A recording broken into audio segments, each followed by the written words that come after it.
പക്ഷിപ്പനിക്കെതിരെ Nipah ഷിഗല്ലയ്ക്കെതിരെ പൂർണ്ണ സജ്ജമെന്ന് ആരോഗ്യമന്ത്രി K Muraleedharan വെളിപ്പെടുത്തുന്നു. അദ്ദേഹത്തിൻ്റെ വാർത്താ സമ്മേളനത്തിലേക്ക്. കോഴിക്കോട് ജില്ലയിൽ ഇന്നലെ നിപ രോഗബാധ റിപ്പോർട്ട് ചെയ്തല്ലോ. പക്ഷേ പൂനെയിൽ നിന്നുള്ള റിസൾട്ട് ഇപ്പോൾ ഒഫീഷ്യലായിട്ട് വന്നിട്ടില്ല. എങ്കിലും നടത്തിയ എല്ലാ പരിശോധനകളിലും ആ പേഷ്യൻറ്റിന് നിപ സ്ഥിരീകരിച്ചിട്ടുണ്ട്. ഇനി പൂനെയുടെ റിസൾട്ടും കൂടിയാണ് വരാൻ ബാക്കിയുള്ളത്. 41 വയസ്സുള്ള രാമനാട്ടുകര സ്വദേശിക്കാണ് നിപ സ്ഥിരീകരിച്ചിട്ടുള്ളത്. അദ്ദേഹത്തിന്റെ സമ്പർക്ക പട്ടികയിൽ നിലവിൽ 77 പേരാണുള്ളത്. അതിൽ 58 പേര് ആരോഗ്യ പ്രവർത്തകരാണ്, 14 പേർ കുടുംബാംഗങ്ങൾ, 5 പേർ സുഹൃത്തുക്കളും സഹപ്രവർത്തകരും. നിലവിൽ ആർക്കും തന്നെ രോഗലക്ഷണങ്ങൾ റിപ്പോർട്ട് ചെയ്തിട്ടില്ല. സമ്പർക്ക പട്ടികയിലെ 2 പേർ ഹയസ്റ്റ് റിസ്ക് വിഭാഗത്തിൽപ്പെട്ടവരാണ്. അപ്പൊ ഇതിന് ഹയസ്റ്റ് റിസ്ക് അതുപോലെ അല്ല, 2 പേര് ഹോസ്പിറ്റലുണ്ട്. കാരണം ഞാൻ മിനിഞ്ഞാന്ന് 38 കുറച്ച് ആൾക്കാർ ഡിസ്ചാർജ് ചെയ്ത് പോയിട്ടുണ്ട്, കുറച്ച് ആൾക്കാർ അഡീഷണൽ ആയിട്ട് അഡ്മിറ്റ് ആയിട്ടുണ്ട്. അപ്പൊ അതിന്റെ ഇന്ന് വരെയുള്ള കണക്കനുസരിച്ച് ആണ് ഞാൻ പറഞ്ഞത് 47 കേസസ് ഹോസ്പിറ്റൽ അഡ്മിഷൻ ഉണ്ട്. അത് ഗവൺമെന്റ് ഹോസ്പിറ്റൽ മാത്രമല്ല, പ്രൈവറ്റിലും ഉണ്ട്. അപ്പോൾ അതുപോലെ കോഴിക്കോട് 3 പേരെയാണ് മുമ്പ് അഡ്മിറ്റ് ചെയ്തവർ പോയിട്ടുമുണ്ട്. അതൊന്നും ഒരു എന്താ പറയേണ്ട ഒരു അങ്ങനെ ടെൻഷനുള്ള ഒരു അന്തരീക്ഷമില്ല. ഈ ആ വിദ്യാലയത്തിലെ ബസേലിയസ് ഹയർ സെക്കൻഡറി വിദ്യാലയത്തിലെ കിണർ പരിശോധിച്ചപ്പോൾ ബോർവെല്ലിൽ നിന്ന് ബാക്ടീരിയ ഇല്ല, പക്ഷെ കിണറിലുണ്ട്. ബാക്ടീരിയയുടെ അംശം ശക്തമായിട്ടുണ്ട്. പക്ഷെ അതൊന്ന് ഷിഗല്ലയുടെ മാത്രമായിട്ട് വേർതിരിക്കാൻ കുറച്ച് ബുദ്ധിമുട്ടുണ്ട്. എങ്കിലും ആ വെള്ളം ശുദ്ധമല്ല. അതാണ് ഇതുവരെയുള്ള റിപ്പോർട്ട് എന്ന് പറയുന്നത്. അപ്പൊ ഇതൊക്കെ ഈ 2 കാര്യങ്ങളും നിയന്ത്രണത്തിലാണ് ഇപ്പോൾ.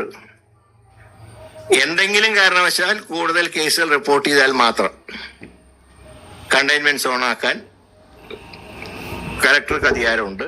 പക്ഷെ അവരുടെ റിപ്പോർട്ട് അനുസരിച്ച് ഇപ്പോഴത് ചെയ്യേണ്ട ആവശ്യമില്ല.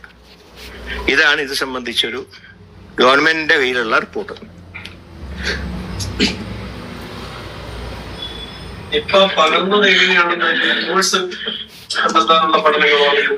അതായത് ഇതുവരെ നടത്തിയ ഒരു പഠനത്തിൽ ഈ മെയ് മാസം മുതൽ സെപ്റ്റംബർ വരെ ഇതിന്റെ ഒരു ഇണചേരൽ സന്ദർഭമാണ്. ഈ സന്ദർഭങ്ങളിൽ കൂടുതൽ ജനങ്ങൾ വിജിലന്റ് ആവേണ്ട ഒരു സന്ദർഭമാണ്.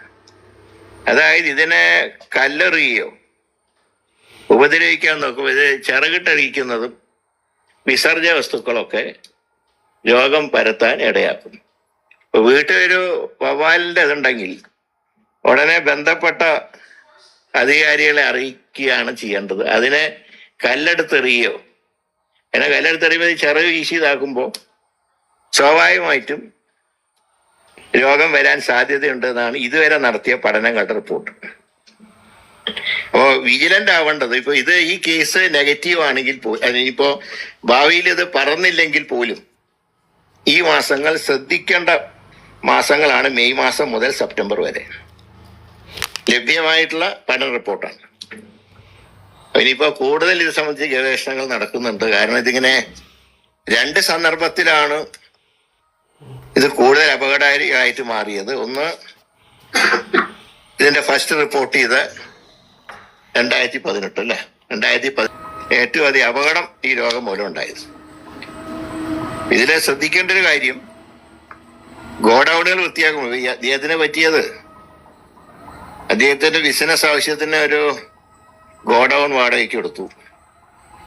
അത് അദ്ദേഹം ആണ് ക്ലീൻ ചെയ്തത്. ആ സന്ദർഭത്തിൽ അവിടെ വവ്വാലിന്റെ അവശിഷ്ടങ്ങൾ ഉണ്ടായിരുന്നു എന്നാണ് പറയുന്നത്.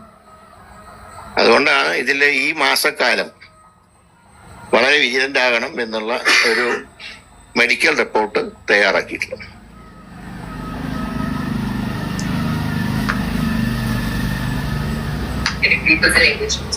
Yeah, that is after this.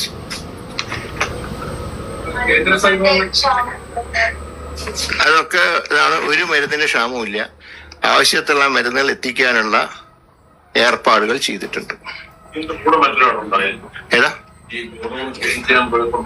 ഒരാളുണ്ടായിരുന്നെങ്കിൽ അദ്ദേഹത്തിന് ഇതുവരെ ഇത് വന്നിട്ടില്ല, എന്റെ ലക്ഷണങ്ങൾ കാണിച്ചിട്ടില്ല. എന്നാലും അദ്ദേഹം ഹയസ്റ്റ് റിസ്കിൽപ്പെട്ട ആളായിട്ട് അദ്ദേഹത്തിനോട് ക്വാറന്റൈനിൽ പോകാൻ നിർദ്ദേശിച്ചിട്ടുണ്ട്. മരുന്നുകൾക്ക് ക്ഷാമമൊന്നുമില്ല. കൂടുതൽ മരുന്നുകൾ നാളെ എത്തിക്കാനുള്ള ഏർപ്പാട് ചെയ്തിട്ടുണ്ട്.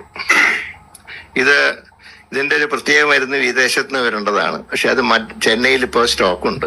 അപ്പോൾ അത് ഇവിടെ എത്തിക്കാനുള്ള ഏർപ്പാടുണ്ടാക്കി.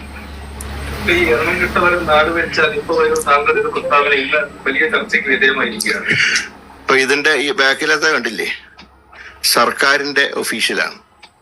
നിങ്ങളുടെ മുമ്പിൽ നിൽക്കുന്നത് ആരോഗ്യമന്ത്രിയാണ്.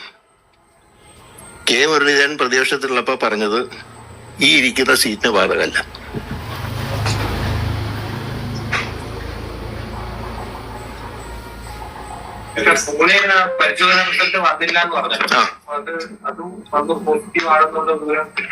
അല്ല, അതല്ല, അത് നെഗറ്റീവായിട്ട് വരാനുള്ള സാധ്യത ഞങ്ങൾ കാണുന്നത്. പ്രിക്കോഷൻ എടുക്കണമല്ലോ. ഇതുവരെ കേരളത്തിൽ നടത്തിയ എല്ലാ പരീക്ഷണങ്ങളിലും പോസിറ്റീവാണ്. ഏതാ അദ്ദേഹത്തിന്റെ ആരോഗ്യസ്ഥിതി വലിയ കുഴപ്പമില്ലാണ്ട് അദ്ദേഹം പക്ഷെ വെന്റിലേറ്ററിലാണ്.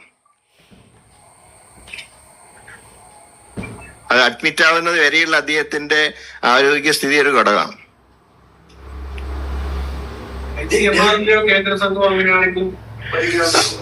അത് വരേണ്ട, ഞങ്ങൾ റിപ്പോർട്ട് ചെയ്തിട്ടുണ്ട് കേന്ദ്രത്തിൽ. കേന്ദ്ര ആരോഗ്യ മന്ത്രാലയത്തിൽ റിപ്പോർട്ട് ചെയ്തിട്ടുണ്ട്. അവർ വന്ന് വരുന്നതിലൊക്കെ ഞങ്ങൾക്ക് യാതൊരു വിരോധമില്ല. ആരും വന്ന് പരിശോധിക്കുന്നതിനും കുഴപ്പമില്ല. എല്ലാ ചെയ്യാവുന്ന പ്രിക്കോഷനുകളും ആരോഗ്യ വകുപ്പ് ചെയ്തിട്ടുണ്ട്.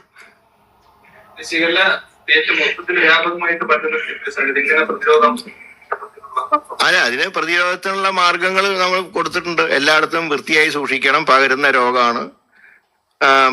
ഫുഡ് ആൻഡ് സേഫ്റ്റിക്കാരോട് റെയ്ഡ് നടത്താൻ പറഞ്ഞിട്ടുണ്ട്. പക്ഷെ റെയ്ഡുകൾ അത്ര സാറ്റിസ്ഫൈഡ് ആയിട്ട് എനിക്ക് തോന്നിയിട്ടില്ല. അതുകൊണ്ട് തന്നെ ഇന്ന് വീണ്ടും കർശനമായിട്ടുള്ള നിർദ്ദേശം കൊടുത്തിട്ടുണ്ട്. എത്ര ഹോട്ടലുകൾ റെയ്ഡ് ചെയ്തിട്ടുണ്ട് അതിന്റെ നമ്പർ ഉൾപ്പെടെ തരാൻ വേണ്ടി ഏർപ്പാട് ചെയ്തിട്ടുണ്ട്. അല്ലാതെ വെറുതെ റെയ്ഡ് നടത്തി ഇത്ര കട കൂട്ടിച്ചു എന്ന് പറഞ്ഞാൽ പോരാ. ഏതൊക്കെ സ്ഥലത്ത് റെയ്ഡ് നടത്തി. ഇപ്പൊ പറഞ്ഞിട്ടുള്ളത് വൃത്തിഹീനമായിട്ടുള്ള തട്ടുകടകൾ പൂട്ടണം എന്നാണ് പറഞ്ഞിട്ടുള്ളത്. പക്ഷെ അങ്ങനെ പൂട്ടിയതായിട്ടൊന്നും എന്റെ ശ്രദ്ധയിൽപ്പെട്ടിട്ടില്ല. അതുകൊണ്ട് ഈ വരുന്ന റിപ്പോർട്ട് മാത്രം കണ്ണടച്ച് വിശ്വസിക്കില്ല. കൂടുതൽ അക്കാര്യത്തിൽ നടപടി ഉണ്ടാവും. അത് തീരുമാനിച്ചിട്ടില്ല. 8% ഇല്ല. അല്ല, അതേ ഇപ്പൊ വെന്റിലേറ്ററിലാണ്. ഒരു എന്താ പറയണ്ട, അതൊരു വളരെ മോശം സ്ഥിതിയുള്ള ഒരു സാഹചര്യം റിപ്പോർട്ട് ചെയ്തിട്ടില്ല. അദ്ദേഹത്തിന് അനുബന്ധമായിട്ടുള്ള പറ്റു പോലെ അസുഖങ്ങളും ഉണ്ട്.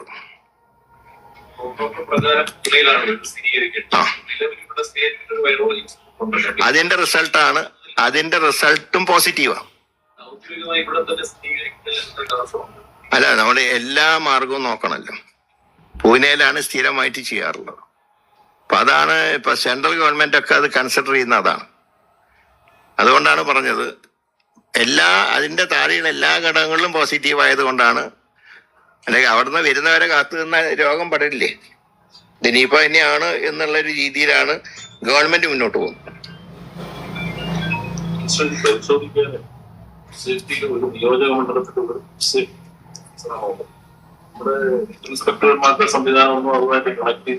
കണക്ട് ചെയ്തിട്ടാണ് പരിശോധിക്കണം എന്ന് പറഞ്ഞിട്ടുള്ളത്. ലോക്കൽ ബോഡിയുടെ സഹായം കൂടെ തേടണം.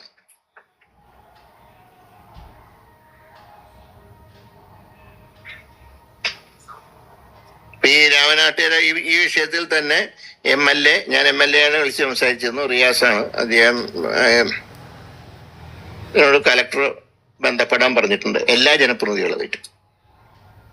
രാമനാട്ടുകര ഫറൂഖ് മുനിസിപ്പാലിറ്റി ഉണ്ട്, കോർപ്പറേഷൻ ഉണ്ട്. എല്ലായിടത്തും ജനപ്രതിനിധികളെ എല്ലാ കാര്യങ്ങളും അറിയിക്കണം എന്ന് കലക്ടർക്ക് നിർദ്ദേശം കൊടുത്തിട്ടുണ്ട്. എം എൽ എനെ ഞാൻ തന്നെ ഫോണിൽ വിളിച്ചു. അദ്ദേഹം കോഴിക്കോട്ടേക്കുള്ള യാത്രയിലാണ്. ഇതറിഞ്ഞപ്പോൾ അദ്ദേഹം തിരുവനന്തപുരത്ത് അങ്ങോട്ട് പുറപ്പെട്ടിട്ടുണ്ട്. എല്ലാവരെയും കണ്ടെത്താൻ അതാണ് ട്രൈ ചെയ്തുകൊണ്ടിരിക്കുന്നത്. എന്താ അറിയോ, ഇയാൾ അവിടെ പോയിട്ട് MRI സ്കാൻ എടുത്തിട്ടുണ്ട്, എക്കോ എടുത്തിട്ടുണ്ട്, വേറെ ക്രിസന്റ് ഹോസ്പിറ്റലും പോയിട്ടുണ്ട്. അതുകൊണ്ടാണ് റൂട്ട് മാപ്പ് പ്രസിദ്ധീകരിച്ചത്. അതുമായിട്ട് ബന്ധപ്പെട്ടവരെ ചിലർ സ്വയം ക്വാറന്റൈൻ, ഇപ്പൊ കണ്ടുപിടിക്കാൻ കഴിയാത്തവർ സ്വയം ക്വാറന്റൈനിൽ പോവാം. കണ്ടുപിടിച്ച് ഇത്രയാണ് റിസ്കിന്റെ ഹയസ്റ്റ് റിസ്കും ലോവസ്റ്റ് റിസ്കും. അതിന്റെ ഇപ്പൊ ലഭിച്ചിട്ടുള്ള കണക്കാണ്, ഇന്ന് 4 മണിയുള്ള കണക്കാണ് ഇപ്പൊ പറഞ്ഞത്. കാലിക്കറ്റ് അവിടെയും പോയിട്ടുണ്ട്. അതായത് കഴിഞ്ഞ മെയ് മാസം മുതൽ 10-ാം തീയതി മുതൽക്കാണ് കിട്ടിയ വിവരം. 10-ാം തീയതി മുതൽക്ക് കക്ഷി എല്ലായിടത്തും കറങ്ങിയിട്ടുണ്ട്. ഇത് അസുഖം കാരണമാണ്, മറ്റൊന്നുമല്ല. പനി വന്നു, ഡോക്ടറെ കാണിച്ച് പനിക്കുള്ള മരുന്ന് വാങ്ങി, വീണ്ടും പനി വന്നു. അപ്പോഴാണ് ഈ രോഗത്തിന്റെ സംശയം ഉണ്ടാകുന്നത്.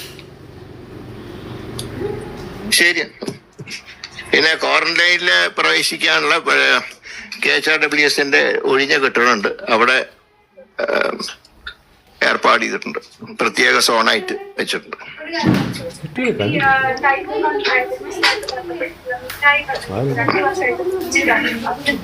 അതിന്റെ ചർച്ച നടത്തുന്നുണ്ട്, അത് തീരുമാനം ഉണ്ടാക്കും. അത് ശ്രദ്ധയിൽപ്പെട്ടു. അത് വീണ്ടും തുറന്നു നടത്താനുള്ള കാര്യങ്ങൾ തീരുമാനിച്ചിട്ടുണ്ട്.